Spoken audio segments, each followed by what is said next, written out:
Vegeta was born a prince, but lived most of his life like a slave. Not a story of a villain, not even just an anime character.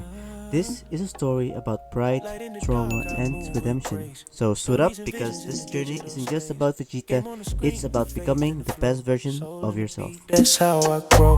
Mario Fresco. Prince Vegeta. Heart of a lion. So Vegeta wasn't just another warrior, he was royalty, the prince of all Saiyans. From birth, he was taught one rule: strength is your worth, weakness is death. And then everything vanished.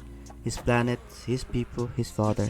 And worst of all, he was forced to serve the very monster who destroyed it all. From that moment on, Vegeta didn't fight for glory. He fought because if he stopped being strong, he stopped existing.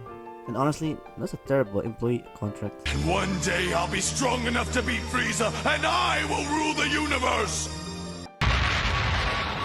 When Vegeta first arrives on Earth, he's brutal, cold, merciless.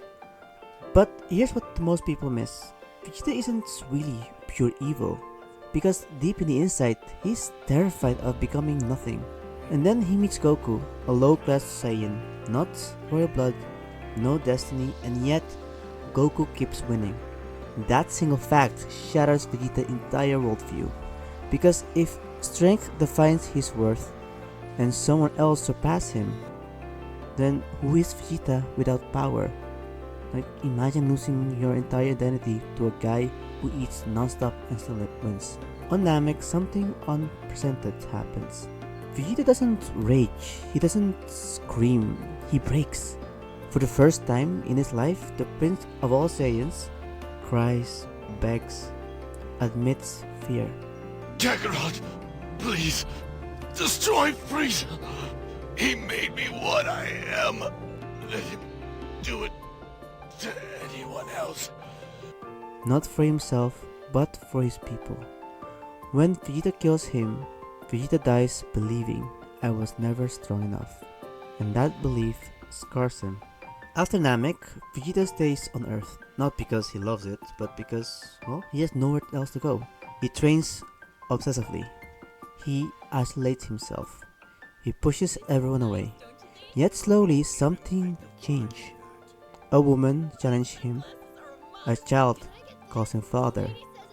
A rival treats him like an equal.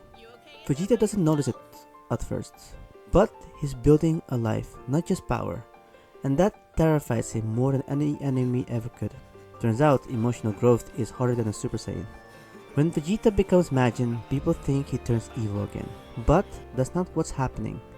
This is a man screaming, "If I'm not the strongest, will anyone still respect me?" His fight with Goku isn't about winning, it's about identity.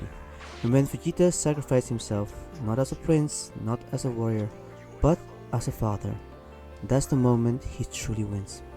Trunks, Bulma, I do this for you. By the end, Vegeta admits something once impossible. Kakarot, you are number one. Hang in there, Kakarot.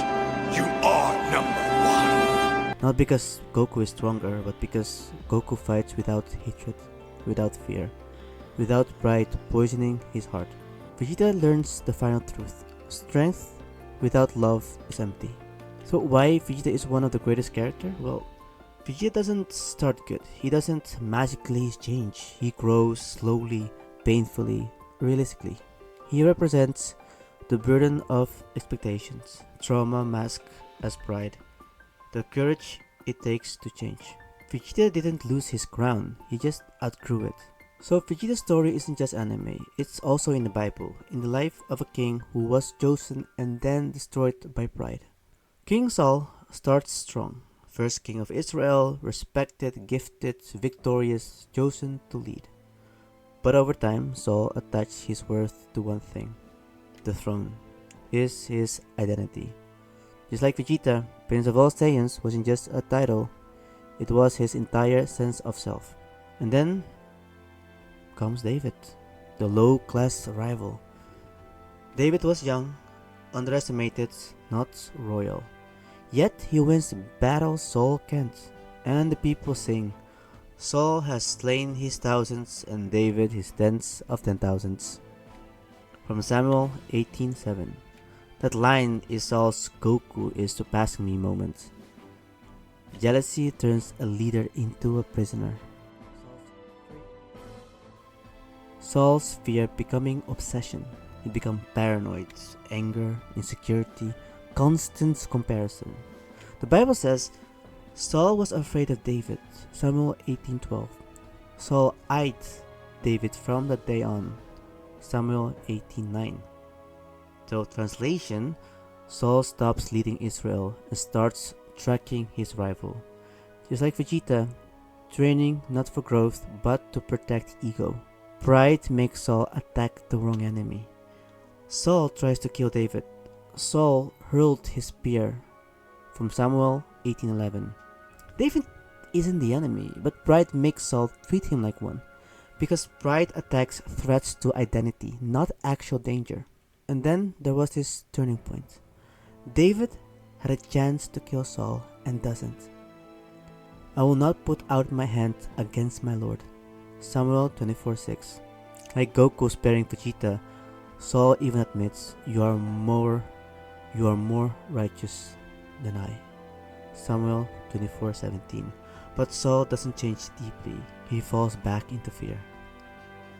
So Saul's ends in a warning story. Saul's story ends in tragedy. Not because he wasn't chosen, not because he wasn't capable, but because he refused to release pride and control. A person can be gifted, talented, chosen, and still destroys himself through insecurity. And the final parallel between Vegeta and the Bible is when Vegeta's most powerful line, Kakarot, you are number one.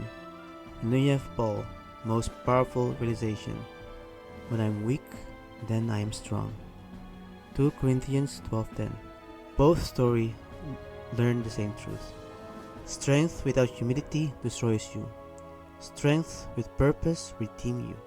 So then we take 3 wisdoms from the Bible and from Vegeta. Your worth is not your performance. The shared story is Vegeta believed if I'm not the strongest, I am nothing. Saul believed if I lose my status, I lose my value.